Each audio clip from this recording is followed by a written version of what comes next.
The film begins with a banker named Will, who is hiding inside a small hotel. While cooking, he hears a strange noise outside. When he goes to check, he finds a reindeer, which irritates him. Suddenly, a group of police officers burst in and arrest him. Will calmly declares that he is ready to fully cooperate with the police. At that moment, Officer Madolyn arrives and confronts him. Will tells her that he is willing to accept any deal she offers.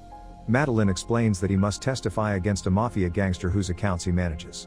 Will agrees, but only on the condition that he is given full protection and security. The next day, Madolyn and Will travel back to London on a small private plane. Will notices that the plane looks very old, but Madolyn explains that they had to arrange it quickly to return as soon as possible, and that Will should have thought about that before hiding in such a remote town. Madolyn calls her partner to update her on the situation, and her partner warns that the mafia's lawyers may already be aware of their movements. Soon, Daryl arrives, and the three of them prepare for departure. As they board, Daryl notices Will tied in the background while Madolyn keeps her gun ready. When he asks about Will, Madolyn remains silent. They take off, and the plane begins to shake slightly. Daryl asks Madolyn to put on headphones so they can communicate more easily, and they begin talking. Will, sitting behind them, watches closely and tries to join the conversation. Madolyn soon realizes that the radio is off and suggests they turn back, but Daryl assures her it's fine and that they'll reach their destination soon. Suddenly, a bird crashes into the plane, startling Will, but Daryl insists it's nothing unusual. Then, Will notices Daryl's ID card and is shocked. The face on the card doesn't match the pilot flying the plane. He tries to warn Madolyn, but she can't hear him. Desperate, he throws a button to get her attention. When Daryl notices Will acting strangely, Will quickly covers it up by saying he isn't feeling well and suggests turning back. Madolyn refuses. Moments later, she notices blood on Daryl's clothes and becomes suspicious. She begins questioning him about his assigned officer. Daryl responds that the same officer gave him this mission, someone named Paul. Madolyn immediately realizes there is no officer by that name and confronts him. Daryl laughs and admits that they've caught him, then attacks Madolyn. A brutal fight breaks out inside the cockpit. Daryl punches Madolyn, knocking her unconscious. He turns to Will and angrily says he shouldn't have betrayed the mafia.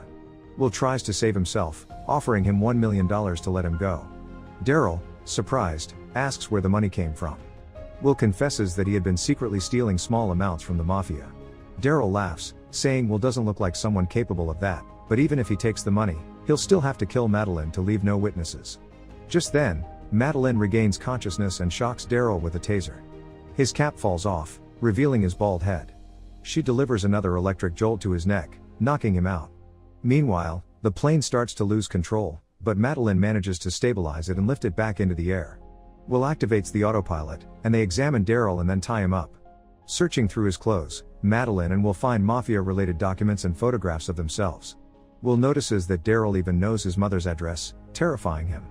Madolyn reassures him that as long as Daryl is with them, he can't harm anyone, and they'll hand him over once they land. However, they soon discover that both the GPS and radio have stopped working. After trying to fix the radio, they finally make contact with a man on the other end, though the signal is weak. Madolyn then remembers her satellite phone and calls her fellow officer. She explains that their pilot was an imposter sent by the mafia to kill them but that they managed to knock him out. Her team is relieved but warns that they'll need guidance to fly the plane. Daryl regains consciousness and mocks them, saying he can help but refuses to cooperate unless they let him go. When Madolyn threatens him with her gun, he warns that shooting inside the plane will make it crash. They finally connect with the captain who begins instructing them on how to control the aircraft. As they follow the captain's instructions, Daryl starts taunting Will, threatening to visit his mother and kill her. This enrages both Madolyn and Will. Will can't understand how he knows his mother's address, as he never recorded it anywhere. Madolyn also finds it suspicious. Soon after, Madolyn receives another call from her partner, who reveals horrifying news. Their real pilot's body has been found at his home, mutilated and killed brutally. Madolyn realizes Daryl is responsible. When she asks who else knew about their mission, her partner replies that only he and their superior, Jack, were aware of it. As Madolyn and Will try to focus on flying, the plane nearly crashes into a mountain. They narrowly pull up in time. During the chaos, Daryl secretly grabs a hidden knife and tries to cut his restraints. He mocks Madolyn, revealing that he knows about her past, that she was once responsible for protecting a witness who was later killed. Madolyn becomes furious, and Daryl continues taunting her, saying she failed and burned the witness alive. Overwhelmed by anger, Madolyn attacks him, but Daryl manages to free himself slightly. Will calms her down, and she confesses that 3 years ago she was assigned to protect a witness, a young woman hiding in a hotel, but the mafia found them and burned the girl alive. Since then, she has carried the guilt. Madolyn then contacts her partner again and insists that someone in their department has been leaking information to the mafia. Her partner denies it and says she trusts the team, especially their boss Jack.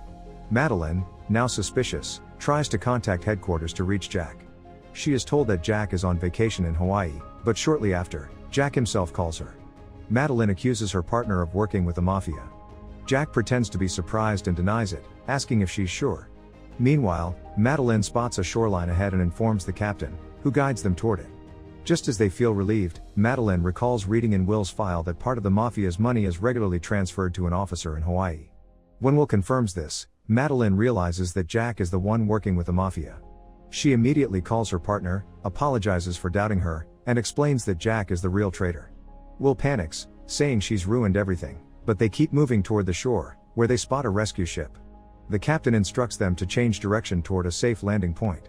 Suddenly, Daryl breaks free, stabs Will, and grabs Madolyn's gun. He taunts them, but Will manages to stab him in return. Madolyn fires a flare gun at Daryl, burning and injuring him severely before finally knocking him unconscious. Will collapses, badly wounded. Madolyn comforts him and promises she won't let anything happen to him or his mother. She begins treating his wounds while keeping control of the plane. Daryl wakes up again but is now handcuffed. The captain radios them, guiding Madolyn toward a runway for landing. Will blames himself for everything, confessing that he stole $10 million from the mafia, the real reason they're after him. He makes Madolyn promise that if he dies, she'll protect his mother. Madolyn assures him she will. Then Jack calls again, pretending to confirm that Madolyn's partner was the traitor and claiming she died in an accident while being arrested. Madolyn immediately realizes Jack killed her to cover his tracks. She confronts him, saying she knows about his bank accounts in Hawaii and his connections with the mafia. Jack ends the call. As they approach the runway, Daryl regains consciousness once more and mocks them, saying all three of them will die and the mafia will remain safe. Madolyn ignores him and focuses on the landing. When Daryl attacks her again, she shoots him, injuring him badly. Following the captain's instructions, Madolyn carefully lowers the plane. Despite heavy turbulence, she manages to land it. The plane's tires burst, and the door flies open, throwing Daryl out, where an ambulance crashes into him, killing him instantly. The medical team rushes to the plane. Madolyn sees Will unconscious and runs to help him. As Will is placed in an ambulance, Madolyn notices a strange man posing as an officer enter the vehicle. She rushes over, opens the door, and sees the man attacking Will. Without hesitation, she kills the assassin, saving Will once again. Moments later, Jack calls, expecting to speak to the killer. Madolyn answers instead. Jack asks if Will is dead. Madolyn replies coldly that Will is alive, and that now Jack will pay for everything. She hangs up as the officers celebrate their survival. The story ends with Madolyn's courage and determination saving both their lives, bringing justice at last to those who betrayed them.